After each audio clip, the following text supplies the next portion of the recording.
Oke, lu nggak salah nonton kalau lu nonton video review yang sama. Dan ini gua nggak ada salah sama siapa-siapa juga. Dan gua nggak ada urusan sama brandnya kali ini. Dan gua pun nggak diminta ulang buat bikin videonya juga. Ya sebenarnya tuh gua tuh baru sadar, cas lagi. Pas baru banget video ini tayang tentang pembahasan headset gamingnya, dan itu gue ngerasa beda banget dari yang dulu gue bahas. Yang padahal dulu tuh channel nyantai juga dari yang bahas tentang peripheral juga. Makanya ya udah, video kemarin gue nggak bakalan hapus, dan video ini nggak ada yang nonton juga nggak apa-apa. Tapi gue pengen kalian paham kalau kita juga suka bahas video gaming peripheral juga. Jadi sorry nih kalau misalkan kalian kaget nonton video kali ini. Oke? Dan ini adalah Daxa Saturn ST1. Yang kalian tahu ini adalah headset gaming Rexus lini Daxa yang baru juga, tentunya dengan harga yang lebih budget. Dan sekarang kita bakalan bahas lagi lebih detail, lebih in-depth, lebih kayak nyantai yang dulu. Oke? Pertama dari harganya, yang ini kemarin itu hadir di harga 649.000, di bawahnya Daxa TS1 sekitar 100 ribuan. Jadi lebih terjangkau buat kalian beli. Cuma gue mau tanya nih ke teman-teman semua, kira-kira tren gear gaming sekarang itu kayak gimana sih? Masih tetap ramai atau enggak? Coba komen dong. Soalnya nih gue lagi jarang banget gitu lihat gear gaming baru. Mau mouse, keyboard kayak itu juga nggak banyak gitu. Bahkan keyboard yang custom pun sekarang udah mulai jarang banget nih. Jadi kalian komen nih, gimana menurut kalian pandangan tentang gaming gear atau nggak peripheral, oke? Nah sekarang kita bakalan bahas dari desain si headset gamingnya dulu. Yang mana ini headset yang sedikit bulky atau besar, tapi ketika kita pakai ini tetap proporsional kalau di kepala yang besar. Beda juga sama Daxa TS1 yang mungkin jadi kelihatan lebih slim buat di dimensinya. Bahkan dari style headsetnya juga berbeda, yang mana Saturn ini agak disayangkan nggak ada engsel buat flip cupnya buat dikalungin di leher gitu. Ya menurut gue sih itu jadi salah satu kekurangan dari headset ini. Bahkan dari dusnya aja itu jauh lebih tebal daripada yang si TS1. Gua kira Daxa udah mulai pangkas packagingnya biar di gudangnya itu nggak sepadat gitu, tapi ternyata belum juga.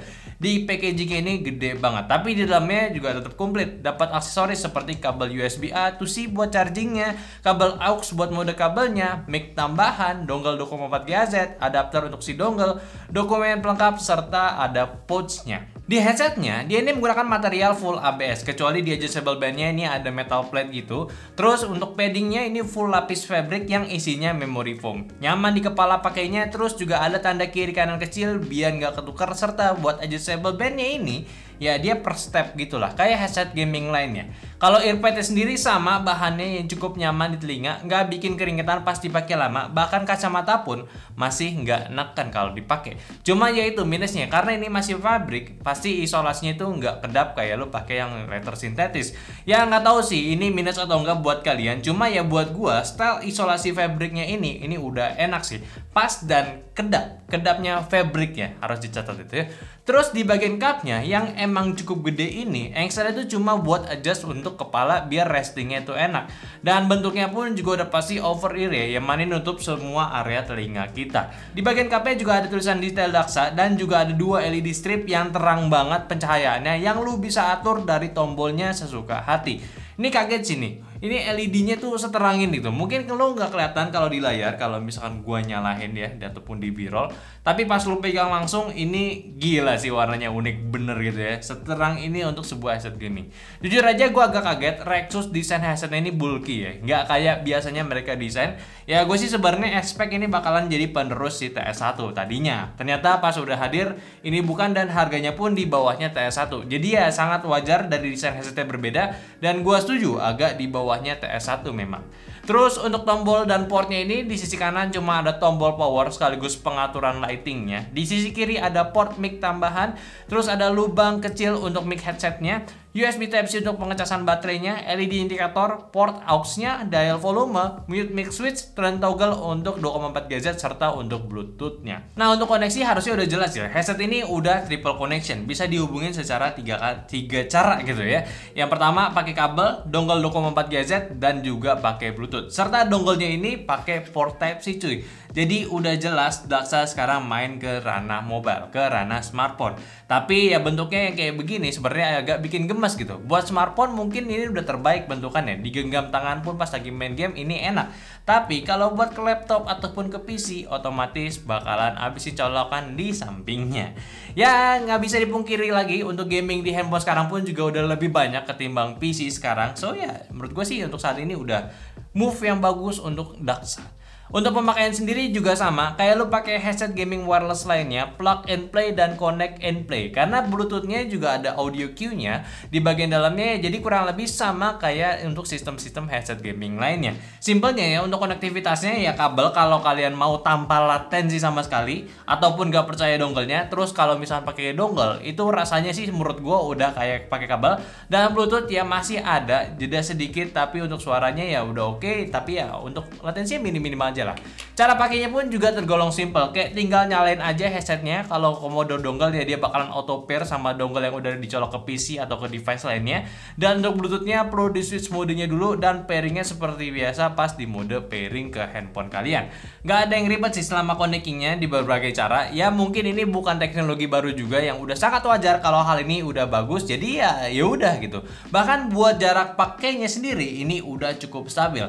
Gua tarik pemakaian selama gue sejauh 10 meter itu masih connect aja, masih aman aja.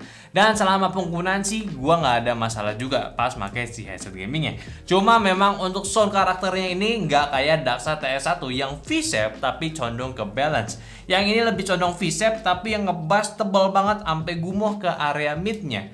Tapi nggak kayak headset murah lainnya nih. Ini bass tebelnya masih kerasa untuk detail-detailnya. Nada rendahnya yang cepat juga nggak kerasa ngos-ngosan.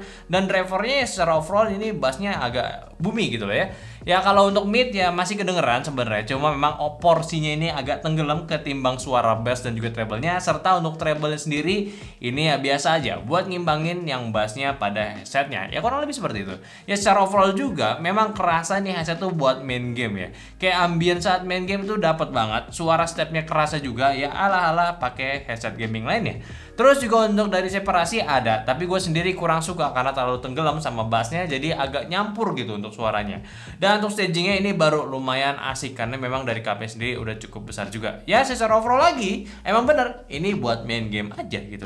Racikan bassnya itu ketara banget. Tapi ya sorry nih ya, mungkin kelihatannya ya bakalan jelek gue deskripsiinnya. Tapi ini disclaimer aja, gue itu bukan tipe penikmat audio yang terlalu bass, jadi ya beda gitu feelnya. Tapi ini tetap dapat detailnya bre, gak kayak headset gaming bass yang asal bumi aja, yang asal jedak-jeduk aja, detailnya malah hilang gitu ya. Kalau kata Gary dia juga suka untuk bassnya karena dia memang pendengar bass, nggak jelek juga. Tapi sih saran gue ya kurangin sedikit sih untuk bassnya, karena walaupun ini gaming number one ya untuk di headset gaming ya, cuma kalau bisa buat dipakai casual ya ini sih gue bersyukur banget gitu.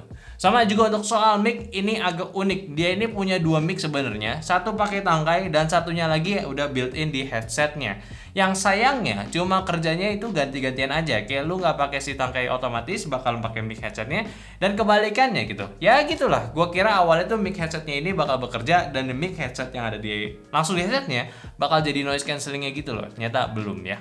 Memang ini suaranya itu nggak gimana-gimana bre. Bisa kedengaran suaranya ya bisa. Agak mendem memang suaranya, nggak terlalu clear lah suaranya. Mungkin ya kalian pasti bakalan mendang-mendingin untuk mic-nya si headset gaming ini. Apalagi kalau tanpa belalai ya, mungkin kita perlu Adobe Podcast buat rapiin suaranya. Cuma ya balik lagi, selama lu masih bisa dengar suara apa yang gue omongin, ya berarti masih bisa dipakai buat main game bareng teman sih. Cuma ya, menurut kalian gimana soal mic-nya headset gaming ini? Tidak sasar dulu. Lanjut, sebagai headset wireless, baterainya ini gede punya. Di 1000 mAh tahan lumayan lama walaupun pakai LED sekalipun. Dan bahkan ini kita udah syuting kedua ini belum di charge lagi.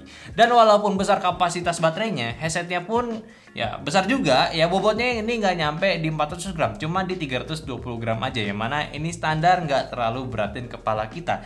Dipakainya juga enak, clampingnya nggak nekan kepala kita dan nggak gampang goyang juga. Cuma satu aja minus yang tadi gue bilang, yaitu ini nggak bisa di flip. Ini ear cup-nya tergolong besar, jadi ya kurang enak pas dikalungin ya. Ya secara overall untuk headset gaming baru dari Daxa yaitu Daxa Saturn ini masih di ranah yang oke. Pertama ini harganya di bawah Daxa TS1, lebih murah ya. Terus signature audio bass ya buat gue sih ya nggak hancur suaranya. Jadi pecinta suara yang ngebass mungkin bisa coba headsetnya. Dan ya sekali lagi gue sukanya lebih yang audio ke balance gitu. Jadi sentimen gue emang kebacanya bukan kebaca kelihatannya kayak kurang enak gitu. Tapi ini it's okay selera ya. Terus wirelessnya aman sekaligus baterainya juga aman. Jadi nggak perlu ribet sering ngecas lagi. Tapi ya kalau lu peduli baterai ya main aja tanpa LED biar lebih irit baterainya. Lagi pula kalau misalkan lu nggak pakai LED pun nggak ngaruh apa-apa ke lagi permainannya gitu ya. Ditambah sekarang juga udah bisa merambah ke area smartphone atau konsol lainnya, nggak terbatas di penggunaan di PC aja sama laptop doang. Jadi ini lebih menarik sih menurut gua. Jadi gimana nih untuk di harganya sekarang? Nah, kalau menurut gua ini lumayan, tapi yang gua nggak tahu sih gamer itu kebanyakan suka sama tipe audio seperti ini atau gimana gitu. Soalnya kalau ini kan emang nawarin imersivitas ya. Cuma sih ya saran gua tone di headset gamingnya ini si Saturn itu bisa tone down lah untuk bassnya. Dari yang tebal banget sampai yang kayak agak tebal kayaknya lebih enak gitu harusnya. Ini kan selera gua gitu ya. Jadi jangan dibikin gimana-gimana. Dan tentunya nilai jual terbaik menurut gua dari headset itu tentu dari konektivitas yang simple dan juga udah multi koneksi. Serta baterainya yang udah cukup tebal dan kemudahan buat dipakai smartphone pun ini udah enak. Ya suara selera sekali lagi, tapi tetap gua suka TS1. Gua sih nungguin TS2 tuh rilis. Kira-kira ada kemungkinan gak nih Rexus ya? Coba dong. Kalau ada langsung aja kirim ke kita lagi. Oke, mungkin aja dulu pembahasan gua dari Daxa Saturn. Gue tadi ngomong TS1 lagi gitu kan ya. Tolong bantu juga share video ini ke teman-teman kalian. Dan gue minta maaf kalau misalkan video ini mengulang. Tapi gue janji untuk gaming peripheral gue bakalan maksimalin lagi untuk pembahasannya. Gue jadi kayak terlena, kebiasaan bahas smartphone jadi gaming peralnya agak dianaktirikan. Tapi enggak, ini sebenarnya enggak. Ini gue harus mengingat kembali ya. Dan gue juga minta dong support kalian gimana tentang si gaming peral di tahun ini dan juga di channel kita. Jangan lupa untuk kritik dan saran terus ya untuk video-video kayak begini. Dan tentunya komen di kolom komentar di bawah dan juga follow semua sosial media kita yang ada di Instagram, TikTok, Facebook, dan Discord yang lainnya. Yang semua linknya itu ada di deskripsi. Dan terakhir sampai jumpa di videonya. Jadi gue ngomong. Di nyantai selanjutnya. Bye bye.